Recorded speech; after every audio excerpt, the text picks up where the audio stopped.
dynamique qui s'est créée entre la France et le Maroc, Oui. ses amis. Alors, de loin, on va interroger en fait les scientifiques.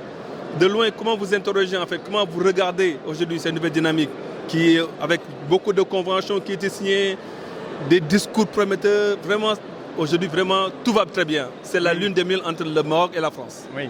C'est vrai que il y a eu, disons, ce qu'on vit actuellement est proportionnel à ce qui est passé depuis 3 ou 4 ans. C'est-à-dire des malentendus, des choses qui n'ont pas été appréciées de part et d'autre, etc. Il y avait, on est des grandes nations avec une très longue histoire. Donc il y a de l'histoire commune, évidemment, de la France au Maroc. Et puis après, moi-même, je suis un résultat de l'enseignement français au Maroc, hein, plus français en France. Et donc ça, effectivement, ce qui se passe ces 3 derniers mois, avec justement la reconnaissance implicite de la France, de la marocanité du Sahara, qui était le point le plus, disons, délicat. Et voilà, donc ça, on a passé ce gap. Et à partir de ce moment-là, tout est possible, quoi.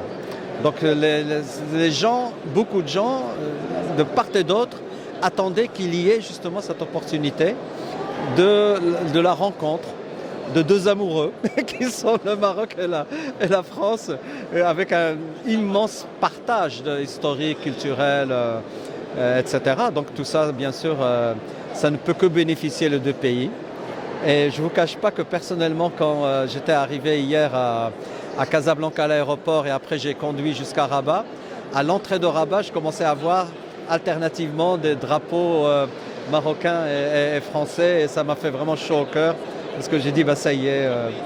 Et puis l'accueil que Sa Majesté, et puis le Maroc de manière générale, a réservé à la délégation, enfin au président Macron et puis à la délégation, c'est quelque chose de vraiment fantastique.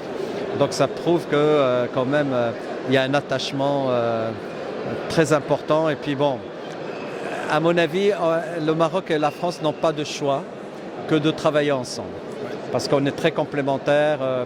Et que comme le Maroc, grâce à l'action de Sa Majesté depuis maintenant plus de 15 ans, il a enclenché pas mal d'opérations avec l'Afrique et tout, et qu'il y a un certain rejet dans les pays africains francophones de la France, parce que c'est un peu le système néocolonial, etc. On n'accepte plus. Donc le Maroc va jouer ce rôle, il a commencé déjà, mais il va commencer. Et les Français, ils auraient pu avoir une attitude de dire « Mais attendez, le Maroc, il est en train d'entrer dans notre champ de... Voilà, à nous. » Non, ils ont dit « Ah, le Maroc a de meilleures relations avec l'Afrique, profitons-en. » Et donc voilà, donc c'est ça. La France vient avec sa technologie au Maroc et permet justement que le Maroc joue ce rôle. C'est du gagnant-gagnant.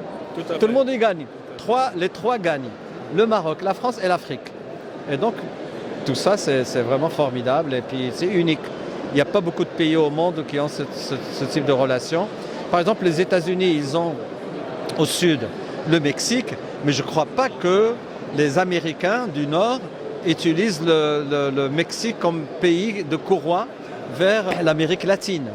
Donc ça, c'est vraiment unique au monde, ce qui se passe actuellement, à mon avis, entre le Maroc et la France. Mais en tant qu'ingénieur, Oui. on interroge l'ingénieur par rapport, parce qu'il a été beaucoup question d'énergie, notamment dans les provinces du Sud. Alors, en tant que scientifique qui travaille sur les batteries, tout ça, est-ce que réellement la nouvelle dynamique peut s'inscrire sur l'hydrogène vert et une consommation énergétique à moindre coût, favorable pour les 2 pays et pour les citoyens notamment? Voilà. Moi je parle de ce que je connais. Je parle des batteries parce que voilà, et ça existe et que les batteries elles sont dans nos téléphones, dans nos voitures électriques, dans les systèmes de stockage de l'énergie. Ça fait maintenant 3 générations que ces batteries sont là. Maintenant l'hydrogène vert, c'est un concept qui est très très prometteur, c'est vrai, mais on ne le voit pas encore. Donc il faut attendre de voir, il ne faut pas vendre la peau de l'ours avant de l'avoir abattu. Donc voilà. Donc personnellement, je pense qu'effectivement, il y a des perspectives extraordinaires en combinant l'énergie propre, solaire et éolienne pour la production d'hydrogène décarboné, c'est vrai, Et après, il faut l'utiliser pour d'autres applications comme les engrais, l'ammoniac et puis d'autres choses. Par contre, le transport électrique des voitures avec de l'hydrogène, moi, j'y crois pas. Personnellement, j'y crois pas. Les camions, peut-être, les bus, peut-être, les trains, oui. Mais les petits systèmes, ça va être très très difficile parce que bon, il y a d'abord l'infrastructure, il y a la gestion de l'hydrogène. C'est un carburant idéal parce que la combustion de l'hydrogène, ça vous donne de l'eau, donc c'est pas polluant du tout. C'est le cycle de l'eau. Donc vous produisez de l'eau, vous électrolysez de l'eau, vous reproduisez de l'hydrogène. Tout ça, c'est formidable. Mais il faut attendre, à mon avis, il faut attendre vraiment presque une génération pour voir éclore ces projets d'hydrogène vert. J'espère que ça va marcher, mais moi, disons la première fois où j'ai commencé mon activité de recherche dans un laboratoire, il y avait 2 ou 3 équipes dans mon laboratoire qui travaillaient sur l'hydrogène, et je vous parle des débuts des années, fin des années 70. Hein. Donc c'est pas nouveau. L'hydrogène n'est pas nouveau. Ça fait quand même des décennies que les scientifiques s'intéressent à l'hydrogène. Mais ça reste quand même l'application aujourd'hui, malgré tous les efforts qui ont été déployés, ça reste limité aux piles à combustible, même disons la combustion, utiliser l'hydrogène comme un combustible à la place de l'essence ou du gaz n'a pas abouti. Donc il y a encore beaucoup de défis techniques, technologiques pour arriver à ce que l'hydrogène ait sa place. Il faut espérer que ça arrivera un jour parce qu'on met tellement d'efforts là-dedans à travers le monde. Le Maroc est très très bien placé parce que bon, on a du soleil à vendre, quoi, il n'y a pas de problème. Et puis on est la proximité avec l'Espagne, l'Europe, etc. On peut effectivement fournir de l'énergie propre à l'Europe, ce dont elle a besoin. C'est ce que justement a souligné le président Macron tout à l'heure, que bon, le monde a changé depuis l'invasion par la Russie de l'Ukraine, que voilà, on a arrêté de fournir du gaz naturel presque à bas coût à l'Europe. C'est fini ça. Donc il faut trouver d'autres alternatives et c'est le Maroc qui va jouer ce rôle.